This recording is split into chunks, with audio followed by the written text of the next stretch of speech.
Hello my friends and welcome to 7 super short scary stories from Reddit. Need a few quick scary stories to put you in a creepy mood? Well then, you're in the right place.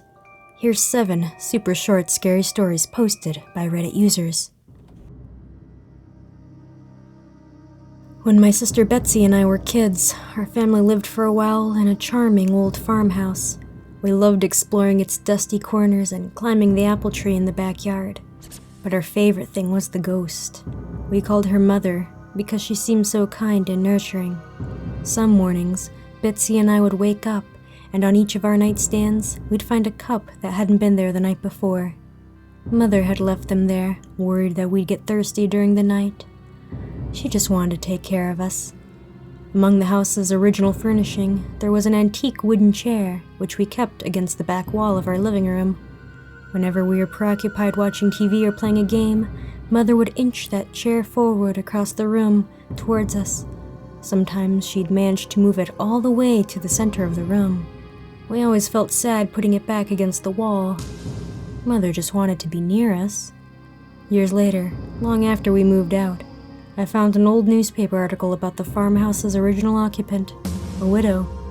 She murdered her 2 children by giving them each a cup of poisoned milk before bed. Then she hanged herself. The article included a photo of the farmhouse's living room, the woman's body hanging from a beam. Beneath her, knocked over, was that old wooden chair, placed exactly in the center of the room.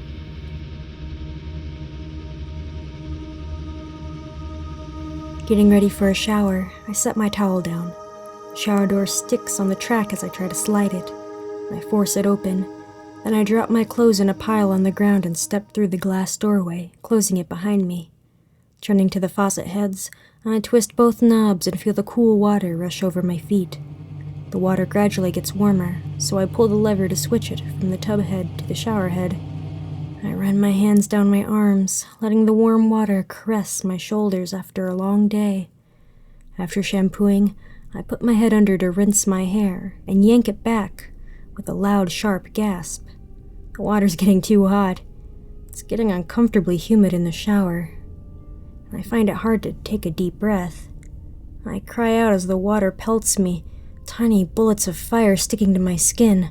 I try to maneuver through the downpour to the knobs, but the water burns my shoulders. I suck in a pained breath, finally made it through, and I twist the dials.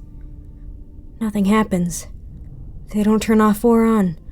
The steam is making it hard to see, and the heat is making it hard to breathe. I begin to feel lightheaded as I grab the handle to the shower door. I feel the skin burning under the waterfall, my skin reddening and blistering. I tug on the door, but it won't open. I can feel my pulse in my ears, and everything begins to darken around me.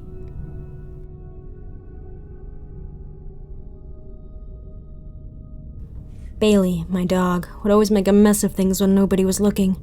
It infuriated me and my family to no end, but we just couldn't get rid of her. We tried teaching her and showing her what she was doing wrong. I led the dog towards the torn open garbage and the mess all over the kitchen floor, and I pointed at it. The dog looked and whimpered, running off. That clinched it. The dog knew exactly what she was doing, and it was wrong. I tried this several times and to no avail. This time is the last straw. I show her the garbage strewn around the living room. The recyclables everywhere. The dog whimpers and tucks her tail between her legs and runs off, staring in the area the garbage is at. I shout at her as she runs, "Bad dog!" But then I realize something. She never did look at the garbage itself. She always looked at the air above it. I slowly turn, uneasy, towards the pile of garbage behind me. I expect to see some sort of shimmer or some kind of apparition attempt to do me in, but nothing. Just nothing. Just garbage and air. Must be nothing, I reason myself as I walk away from the pile to get another bag to clean it up. It's definitely the dog, and she's just acting weird. Sixth Sense is nonsense anyway. No ghost or monster is in my house messing with me. Right?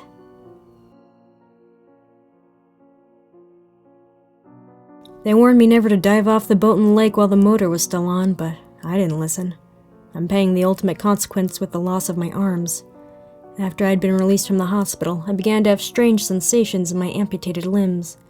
Whenever I'd see my phone on the nightstand, I had pain radiate through my arms, and it even felt like my arms were still there, reaching out, trying to grab the phone. I freaked out. I thought I was going mental. My wife finally convinced me to get evaluated by a doctor. He said I was suffering from phantom limb syndrome, a very common illness with amputees. He said I would experience this for the rest of my life, but the pain would eventually subside. I lay in bed tonight, thinking back on the appointment from a few weeks back. The pain had been intense for a while, but it had recently subsided. I drift off to sleep, but suddenly feel the sensation of fingers on my chest, and the fingers and hands creep up my chest slowly. I told myself they weren't real, tried to rationalize that they were just a symptom, as they slid up my chest. I feel them squeeze my throat and my airway beginning to constrict. I panicked, but was unable to scream to my wife. The last thing I notice as the world goes dark is that these hands choking me are soaking wet and pruny, like they've been soaking in the lake.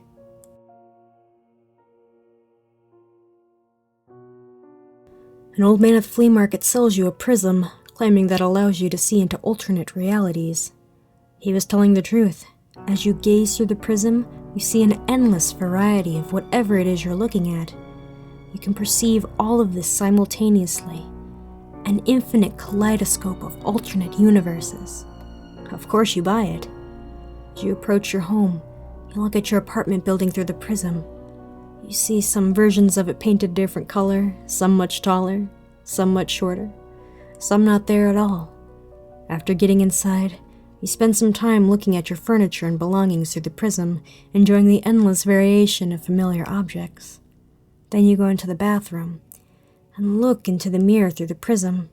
You see an infinite number of mirrors, all slightly different, but all empty. This is the only reality in which you still exist.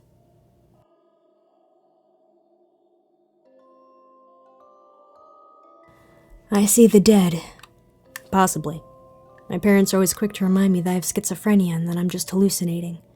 That makes sense, I suppose. But I only see spirits inside the house, though my parents rarely let me out of the house anyway, probably because a lot of teenagers live nearby, and they both loathe teenagers. I see two spirits, a boy and a girl. They seem to dislike my parents based upon their vengeful looks and clenched fists whenever Mom and Dad are around. They have a habit of pointing at the windows and the front door while staring at me. At least 2 or 3 times a day, I see them pointing towards the windows. But whenever I look out at them, nothing's out of the ordinary. I always thought the spirits looked somewhat like me. Both are around my age, almost 13. The one place in the house they never go near is the cellar. Now, from what I can gather from the movies, the cellar is the most likely place for a ghost to hang out. But these two seem terrified of it. Their faces contort into frightened expressions whenever I go near the cellar. For some reason, they look even more afraid when I go down there at my parents' request. I suppose the spirit's fear of the cellar means they won't be there to see whatever my birthday treat is. You see, I turned 13 today, and Mom says Dad is waiting in the cellar with a surprise for me.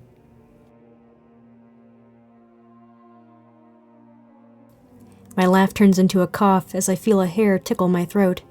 Using my fingers, I try to grab it. My fingernails scrape against my tongue and hit my teeth, clicking lightly. I stick my fingers back a bit too far and I gag a little. Finally, I have a grasp on the hair, so I begin to pull it gently. It starts coming out, but I'm surprised to find it's longer than I thought. I gag again as I feel something sliding up my throat. I keep pulling, and to my confusion, I find the pieces are getting thicker. It's coming out in small knots, a never-ending chain of tangled hairs. The knots seem to get larger as I go on. I'm horrified, choking on the strands as I tug them from my throat. I look down at the small pile I've already removed, and my terror only grows. It's black hair, but my hair is red. All of these stories were taken from a thread on Reddit. If you'd like to read these or other stories, the link is in the description below. That's all the time I have for today, my friends. I hope you're having a wonderful day or evening. I'm Imori. Now listen to the spooky tunes.